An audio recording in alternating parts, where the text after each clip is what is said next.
Hello, my name is Mr. Hedges and I'm the Head of Law and Politics at St Ivo Academy Sixth Form.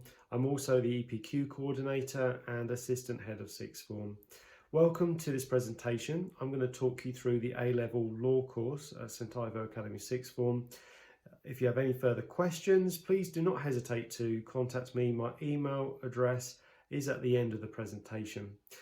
I hope you find the presentation informative. Thank you for listening. Welcome to this presentation where I'll be talking you through the study of A-Level Law at St Ivo Academy Sixth Form. Law is a fascinating subject. Law impacts almost every aspect of our lives. At the time of producing this presentation, we've recently seen in the news the Manchester Arena bombing inquiry. COVID-19 legislation obviously has been passed through Parliament for much of this year, and Brexit, the story that won't go away, is in the final stages in the Houses of Parliament. So if you are interested in these issues and you want to learn more about how the English legal system works, then A-Level Law is definitely worth considering. And in the rest of this presentation, I'm going to talk you through what you're going to study in A-Level Law and how you will be assessed.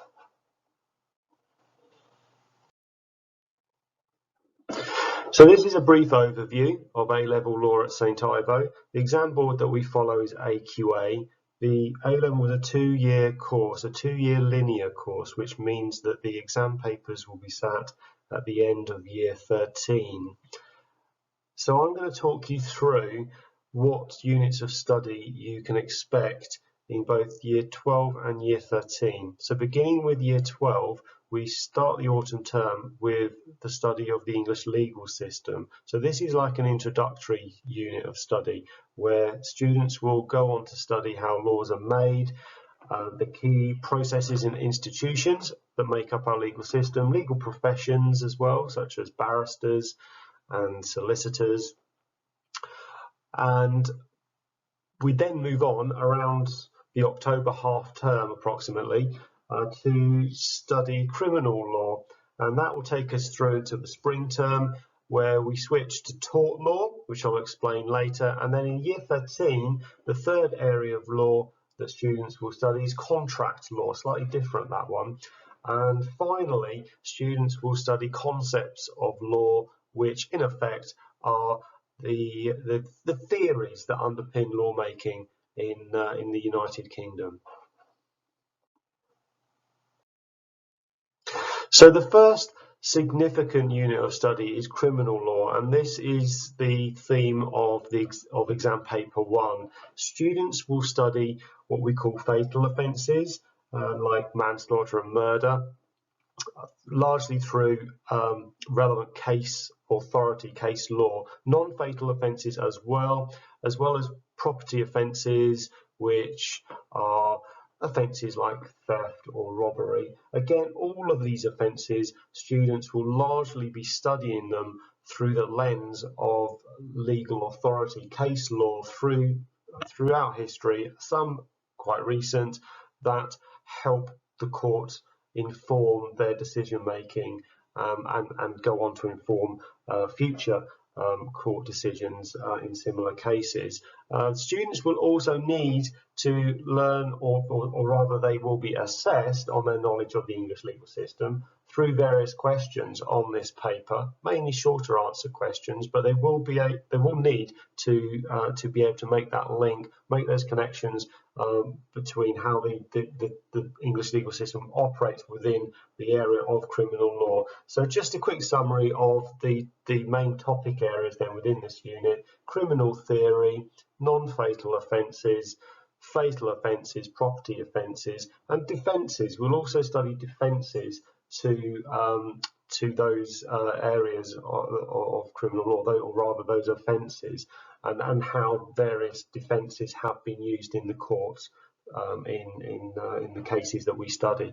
This unit is assessed through a 2-hour exam paper where students will have to answer 11 questions, all of them compulsory, and this culminates in 2 essay questions, so 2 developed answers students will need to write, where they will be asked to solve a fictitious legal problem, applying their knowledge of case law to the problem.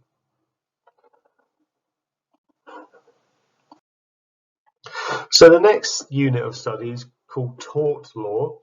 Tort is a French word, it means wrong, and the torts that students will study are listed there on the screen.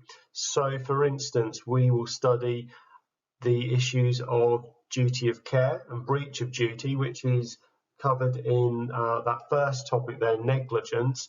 We'll also be studying something quite interesting, or rather a topic that's always very interesting to students, the occupier's liability.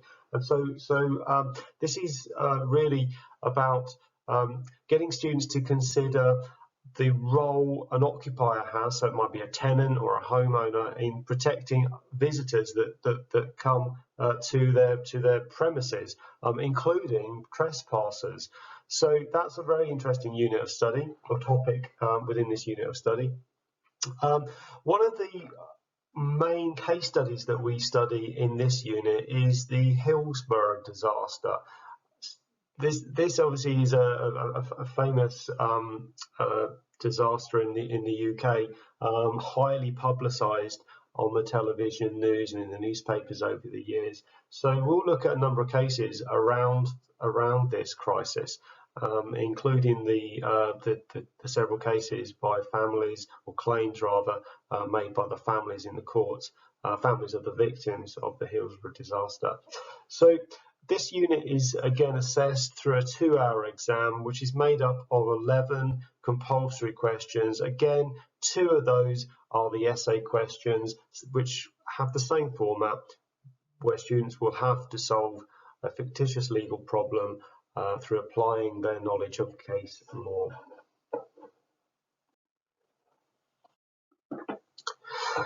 So the final unit of study is contract law. This is slightly different to tort and criminal law.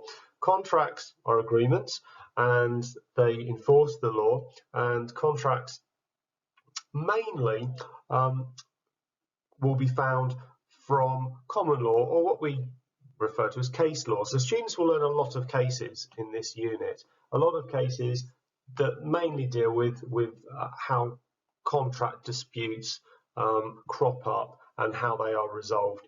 Again, students will have to apply their knowledge of the English legal system in their answers to contract questions, but the main topics that students study within this unit are listed there on the screen. So rules and theory of contract.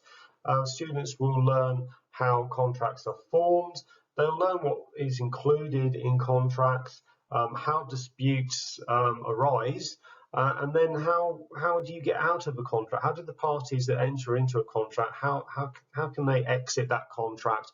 And we're looking at the different forms of compensation that one party or more than one party might receive when a dispute arises. One of the main case studies in this particular area of law that students will study is the Consumer Rights Act, and that's an act of Parliament that students will need to learn quite in depth, and we will be looking at a series of scenarios around that particular piece of law. A-level law is an excellent introduction to the higher education law courses that students may well go on to study. So A-level law really does set students up very, very well if that is their chosen path. I'll look at that in a bit more detail in a moment, but first I just want to point out that students will be helped every step along the way in their study of A-level law in terms of the access to resources that we provide.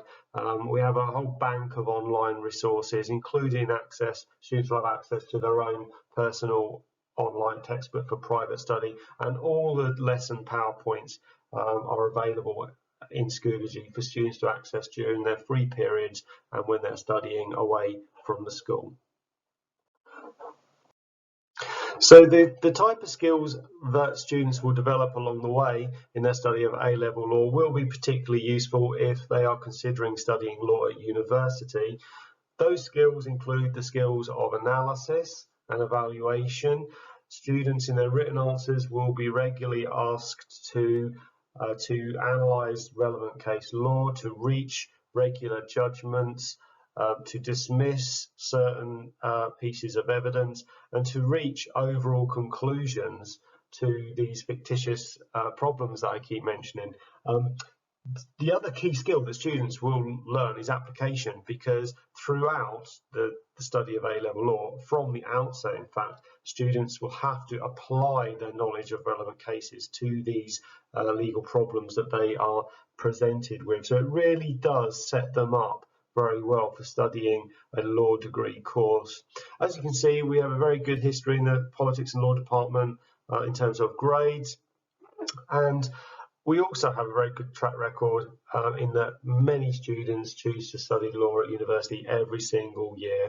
We do, under normal circumstances, run trips to the courts, but unfortunately at the moment those trips are on hold, but we hope to be able to resume them again in the not too distant future. So thank you for listening to this presentation. I do hope that you found it useful and informative, but if you do have any further questions to ask, then please do not hesitate to email me. My email address is there on the screen for you. So thank you for listening, and I look forward to hearing from you soon.